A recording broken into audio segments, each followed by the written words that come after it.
안녕하십니까. 6월 16일 수요일 영국의 소리방송 빅태현입니다. 오늘 뉴스의 제목부터 말씀드리겠습니다. 첫째, 오늘부터 21세 이상의 청년들에게 백신 접종을 시작하였습니다. 둘째, 바이든 대통령이 푸틴을 만나기 위해 제네바에 도착했습니다. 셋째, 북한이 EMP 폭탄을 이미 개발하였다는 소식입니다. 첫 소식입니다. 영국에서는 오늘부터 21세 이상의 청년들에게 백신 접종을 시작했습니다. 약 97만 2천여 명에 달하는 21세에서 22세 사이의 청년들이 오늘부터 백신 접종을 받고 있습니다. 이들은 1차 접종을 맞으면서 12주 후에 2차 접종일 예약 일자를 받게 됩니다.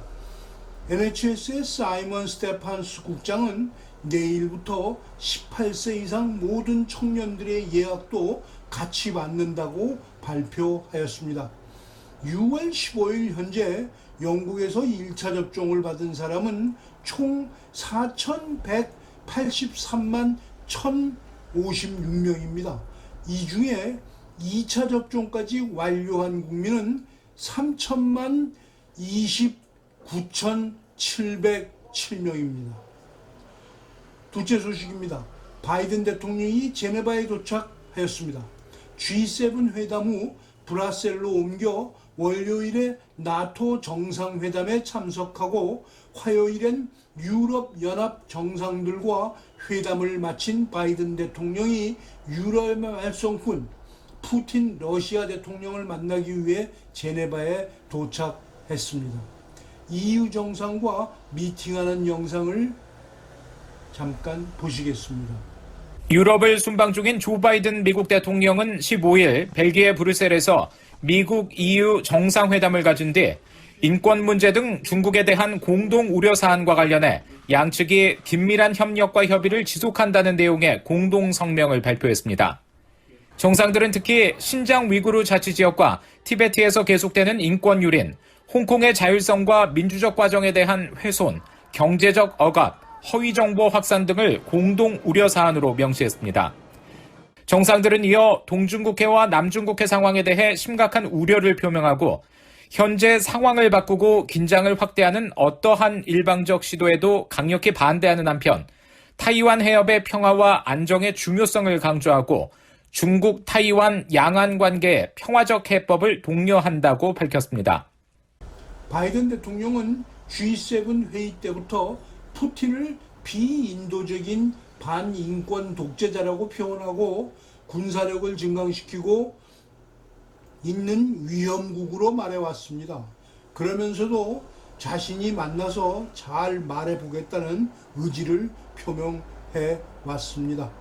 반면에 푸틴은 바이든이 자신을 어떻게 표현했는가를 잘 알고 있어서 첫 만남부터 부드러운 분위기를 기대하기는 어려울 것이라는 것이 기자들의 견해입니다. 다음은 북한이 전파 교란을 일으키는 EMP 폭탄을 이미 개발했다고 미국 의회 자문단체가 보도하였습니다. 내용을 미국의 소리 영상으로 보시겠습니다. 미국 의회 자문단체인 국가국토안보에 대한 EMP 태스크포스 사무총장인 피터 빈센트 프라이 박사는 최근 공개한 북한의 전자기파 EMP 위협평가 보고서에서 북한은 이미 초강력 EMP탄과 대포 개발을 완료했다고 평가했습니다. 미국 중앙정보국 CIA 러시아 분석관을 지낸 프라이 박사는 러시아와 중국, 한국 등의 신뢰할 만한 정보 소식통들 모두 이 같은 가능성을 제시하고 있다면서 북한은 이미 핵분열 방식 EMP 계열 중에서도 러시아의 기술을 차용한 초강력 EMP 무기 역량을 확보했다고 지적했습니다. EMP탄은 고출력 전자기파를 순간적으로 발생시켜 폭발과 동시에 적의 지휘 통제 체계와 방공망을 무력화시키는 무기로 북한이 보유한 초강력 EMP탄은 미터당 100kV 이상의 출력을 낼 수 있으며 미군 시설의 EMP 공격 방어 기준인 미터당 50kV를 2배 이상 초과한다고 프라이 박사는 설명했습니다. 프라이 박사는 또 북한이 핵 폭발을 이용하지 않는 재래식 EMP 대포 기술도 확보했다면서 이는 한국의 수도인 서울을 향하는 항공기의 운용을 제한하는 데 초점을 맞췄다고 지적했습니다. 그러면서 지난 2010년과 2011년, 2012년에 발생한 대규모 한국 내 통신장애는 재래식 EMP 대포 공격이 원인이었다고 분석했습니다.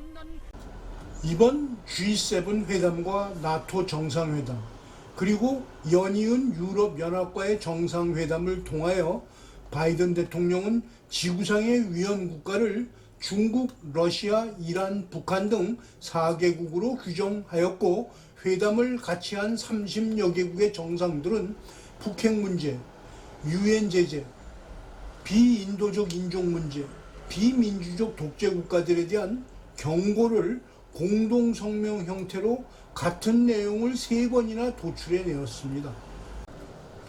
게스트로 초청된 세 나라 정상 중에서 아마도 가장 앉아있기 거북했던 사람은 문재인이었을 겁니다. 문 정권이 섬기는 중공과 북한이 지구의 평화를 깨트리는 불량 국가임은 물론 앞으로 어떤 형태로 버릇을 고쳐놓을지 모를 일이기 때문입니다. 오늘 뉴스를 마치겠습니다. 시청해 주셔서 감사합니다. 내일 또 뵙겠습니다.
문